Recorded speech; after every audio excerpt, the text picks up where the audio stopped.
চলো বন্ধুরা, তোমাদের আজকে ঐতিহাসিক দিক দিয়ে প্রসিদ্ধ এক কালীবাড়ি, ভবানী পাঠকের কালী মন্দির, যেখানে পুজো হয় কালী পুজোর আগের দিন, চতুর্দশীতে পুজো হয়। হ্যাঁ, এমনি 12 মাস হচ্ছেই, কিন্তু মেন পুজোটা এই সময় হয় আমাদের বাড়ির একদম সামনে।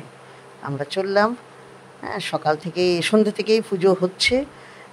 ওই যে দেখো, আর একদিন তোমাদের এটা ভালো করে দেখাবো দিনের বেলায়। তোমরা অনেকেই ডাকাতকালী নাম শুনেছ, দেবী চৌধুরানী ভবানী পাঠক, সেই তার আমলের এই মন্দির। হ্যাঁ, তাদের ভবানী পাঠকের প্রতিষ্ঠিত। এখানে অনেক কিছু আছে ঐতিহাসিক দিক দিয়ে, সেটা তোমরা অনেকেই জানো, আর আমি একদিন ভালো করে দেখাবো। তো এখানে পুজো হয়ে গেছে, পুজো চলছে প্রসাদের জন্য।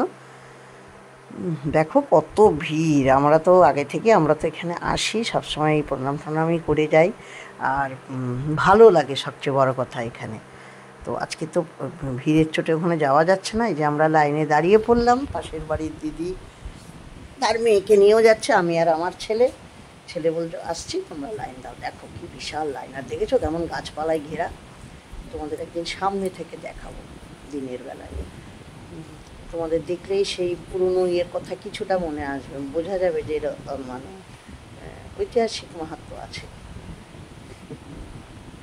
দেখছো এত ভিড়, কত লোকজন, কত দূর দূর থেকে আসে, যেন কয়েক হাজার মানুষ এইখানে প্রসাদ পায়। খুব ভালো প্রসাদ দেয়। এই যে লাইনে দাঁড়িয়ে আছি, দিদি দাঁড়িয়ে আছে, দিদির মেয়েও দাঁড়িয়ে আছে। ছেলেকে মাঝে মাঝে ফোন করছি, আয় আয়, ও যাচ্ছি যাচ্ছি এই করছে না। লাইন এগিয়ে গেলে কিন্তু পাবি না। অনেকের হাতেই থালা দিয়েছে, কিন্তু আমি প্লেট নিইনি, না পরে অবশ্য দিয়েছে আমাকেও, কিন্তু আমি বক্স নিয়ে এসেছি। সবাই বেশিরভাগই নিয়ে এসছে, না হাতে ধরা যায় না এই গরম খিচুড়ি, জানো তো। তাও তো এবার বেশ ভালো একটু জমাট বাঁধা খিচুড়ি হয়েছে। নিয়ে দেখো লাইন করে সবাই এগোচ্ছি, পাতা নিয়ে নিয়ে সবাই এগোচ্ছে আস্তে আস্তে। ওই যে বিভিন্ন অনেক জায়গায় লাইনটা একটাই লাইন না, তিনটে মনে হয় লাইন হচ্ছে। তো এরকম করে সব এগোচ্ছে, আস্তে আস্তে চলে এসেছি।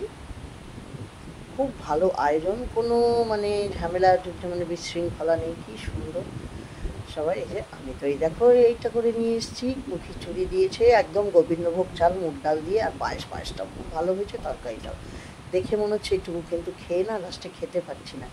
পরেও আবার দিচ্ছিল, পাশের বাড়ি ওরা গেল, বললো যাবে, আমি আর যেতে পারলাম না, পেটে আর জায়গা নেই। হ্যাঁ, এত ভালো খেলাম।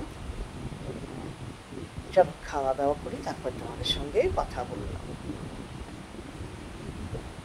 বন্ধুরা, এই খেয়ে উঠলাম, দেখে মনে হচ্ছিলো এইটুকু খিচুড়ি, কিন্তু চিন্তা, বিশ্বাস করো শেষে খেতে পারছি না। খিচুড়িটা এত সুন্দর হয়েছে না, আর গোবিন্দভোগ চালের করেছে তো, মুগ ডাল দিয়ে করেছে, অন্যান্য কোনো ডাল বা চাল খুব ভালো লাগছে, মানে আতপ চালও না, মানে একটুতেই মুখটা মেরে গেল। আর তরকারি একটু হলে ভালো হতো, যদিও ঠিক আছে, এত লোকের জন্য খুব ভালো খেলাম। কালকে তো খাবো আমাদের এখানকার যে পুজো হয় আমাদের পাড়ার, সেটার। এটা তো খেলাম ভবানী পাঠকের দেবী চৌধুরানী মন্দিরের, এটা কালী পুজোর আগের দিনই পুজোটা হয়। তো চলো, সবার কেমন লাগলো ভিডিওটা?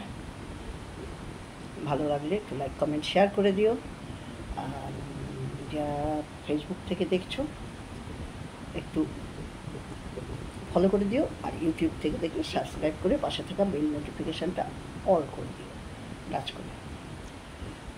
চলো, সবাইকে অনেক ভালোবাসা, বাই।